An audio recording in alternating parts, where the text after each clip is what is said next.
Praise the lord. దేవుడికి మహిమ కలుగును గాక.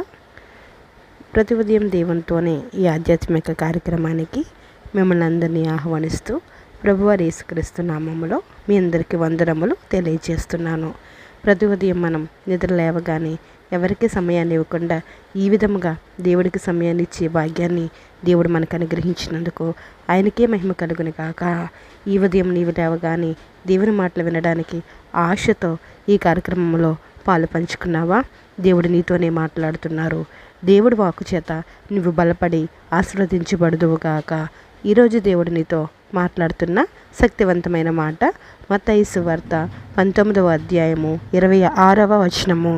ఇది మనుషులకు అసాధ్యమే కానీ దేవునికి సమస్తమును సాధ్యము. ఆమేన్. మనుషులకు అసాధ్యమే కానీ దేవునికి సమస్తమును సాధ్యమే. ఈ సందర్భము యేసుక్రీస్తు ప్రభువారు వారి శిష్యులతో చెప్తున్నారు. మనందరికీ కూడా తెలిసిందే, ఒంటె అతి పెద్ద జంతువు ఒక చిన్న ద్వారం గుండా వెళ్ళడం అనేది అసాధ్యమైన విషయము. దేవుడు ధనవంతుల విషయంలో కూడా, ధనవంతులు అంటే తమ ఆస్తి గురించి, తమ సంపాదించుకున్న దాని గురించి, దాని మీద ఎక్కువ నమ్మకం పెట్టుకోవడం ద్వారా రక్షణ మార్గంలోనికి రావడంలో తగ్గిపోతూ ఉంటారంటండి. దేవుడు అందుకే ఈ ఉపమానం ద్వారా వివరించుచున్నారు. ఒంటే చిన్న ద్వారం గుండా వెళ్ళడం ఎంత అసాధ్యమో, ధనవంతులు కూడా రక్షణ పొందడం అనేది అంత అసాధ్యమే. కానీ అది అసాధ్యమే కానీ యేసువారిని చూసి అంటున్నారు, ఇది మనుషులకు అసాధ్యమే కానీ దేవునికి సమస్తమును సాధ్యమే. ఈ ఉదాహరణలో దేవుడు ధనవంతుల గురించి చెప్తూ, ధనవంతులు రక్షణ పొందడము అసాధ్యమే కానీ ఇది మనుషులకు అసాధ్యము, కానీ దేవుడు పట్టుకుంటే సమస్తమును సాధ్యమే, వారికి రక్షణ కలుగుతుంది. ధనవంతుడు కూడా రక్షణ మార్గంలోనికి వస్తాడు. ధనవంతుడు అంటే ఎంతసేపు తన ఆస్తిని, తన ధనమును నమ్ముకున్నవాడు దేవుడి మార్గంలోకి రావడానికి ఇష్టపడడు. తాను ఇష్టపడకపోయినా దేవుడు తలుచుకుంటే సమస్తమును కూడా సాధ్యమే. తన సమస్తమును విడిచిపెట్టి దేవుని మార్గంలోనికి, దేవుని రక్షణలోనికి కూడా రాగలరు. ఇదే ఎగ్జాంపుల్ మన జీవితంలో కూడా మనం అన్వయించుకుంటే, మన జీవితంలో వచ్చిన పెద్ద పెద్ద సమస్యలు మన జీవితంలో మనకి ఎలా కనబడతాయి అంటే చాలా పెద్దగా ఉంటాయి. దీన్ని తీర్చుకోవడము అసాధ్యమే అని మనకు కనిపిస్తుంది. కానీ ఈ ఉదయం దేవుడు నీతో మాట్లాడుతున్నారు, అది మనుషులకు అసాధ్యమేమో కానీ నా ద్వారా ఆ సమస్యను నీవు సాధించవచ్చు. మనుషులకు అసాధ్యమే కానీ దేవునికి సమస్తము సాధ్యమే. మన జీవితంలో అసాధ్యం అనుకున్న ఏ కార్యానైనా దేవుడు చేయడానికి సిద్ధముగా ఉన్నాడు. నమ్మిక మాత్రము నీ ఉంచము, నా మహిమను నీవు చూచెదవు అని దేవుడు మాట్లాడుతున్నారు. నీ జీవితంలో ఎలాంటి అసాధ్యమైన కార్యాలు నీవు చూచుచున్నా దేవుడు ఈరోజు మాట్లాడుతున్నారు. అది మనుషులకు అసాధ్యమే, మనుషుల ద్వారా నీకు ఆ సమస్య తీరకపోవచ్చు కానీ నా ద్వారా ఆ సమస్య తీర్చబడుతుంది. ఇది దేవునికి సాధ్యమే అని దేవుడు మాట్లాడుతున్నారు. హల్లెలూయా. నమ్మకాన్ని మనం ఉంచుదాము.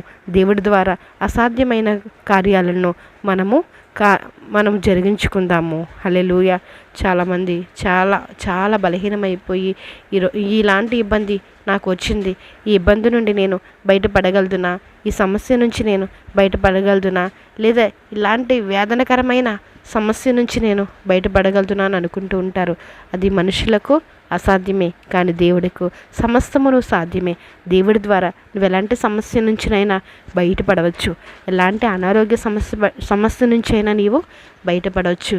ఎలాంటి పరిస్థితి అయినా నీవు నమ్ముకుంటే, దేవుడి మీద నువ్వు ఆధారపడితే, పరిపూర్ణంగా ఆయనలో నువ్వు ఎదగగలిగితే సమస్తమును సాధ్యమే అని దేవుడు ఈ ఉదయకాలము నీతో నాతో మాట్లాడుతున్నారు.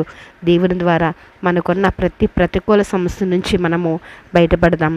ప్రార్థన చేసుకుందాం. జీవం కలిగిన దేవా, మీకు స్తోత్రములు చెల్లించుకుంటున్నామయ్యా. రాత్రికాలం అంతా మీ కాపుదల కృప మా మీద అనుగ్రహించి ఈ ఉదయాన్నే లేచి మీతో సమయాన్ని గడపడానికి మీరు ఇచ్చిన కృపకై మీకు స్తోత్రాలు చెల్లించుకుంటున్నాం. మీరు మాట్లాడుతున్నారు, ఇది మనుషులకు అసాధ్యమే కానీ దేవునికి సమస్తము సాధ్యమే అని మీరు మాట్లాడుతున్నారయ్యా. మీ ద్వారా మా జీవితంలో ఉన్ననైనా అసాధారణమైన కార్యాలున్నైనా మీరు సఫలపరచండి. దేవా మీకు స్తోత్రం. ఈ ఉదయంలో ప్రార్థనలు ఏకీభవిస్తున్న ప్రతి ఒక్కరిని మీరు జ్ఞాపకం చేసుకుని, ఎవరికైతే ఎలాంటి సమస్యలు ఉన్నాయో మీరు ఒక్కసారి జ్ఞాపకం చేసుకుని ఆ సమస్యల నుంచి విడుదల దయచేయండి.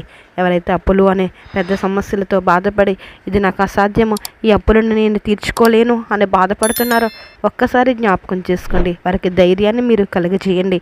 ఇది నీకు అసాధ్యమేమో కానీ దేవుడిగా ఇది నాకు సాధ్యమే అని వారితోనైనా మీరు మాట్లాడండి. వారి అప్పులను మీరు తీర్చండి. సమాధానం లేకుండా బిడ్డలను జ్ఞాపకం చేసుకోండి. అనారోగ్యం సమస్యలతో ఉన్న బిడ్డలను జ్ఞాపకం చేసుకోండి. ఉద్యోగాల కోసం ఎదురు చూస్తూ ఈ ఉద్యోగాన్ని నేను సాధించగలదునా అని బాధపడుతున్న వారిని ఒక్కసారి జ్ఞాపకం చేసుకుని మీరే ధైర్యం పరచండి. అయ్యా నీవు పని పూనుకో, నేను నీకు తోడుగా ఉంటానని మీరు మాట్లాడుతున్నారు. చదువుతున్న వారికి తోడుగా ఉండండి. కాపుదలాన్ని గ్రహించండి. ఉద్యోగాలు చేస్తున్న వారికి తోడుగా ఉండండి. చిన్న బిడ్డలని యవ్వన బిడ్డలను మీరు జ్ఞాపకం చేసుకోండి. వృద్ధులని జ్ఞాపకం చేసుకోండి.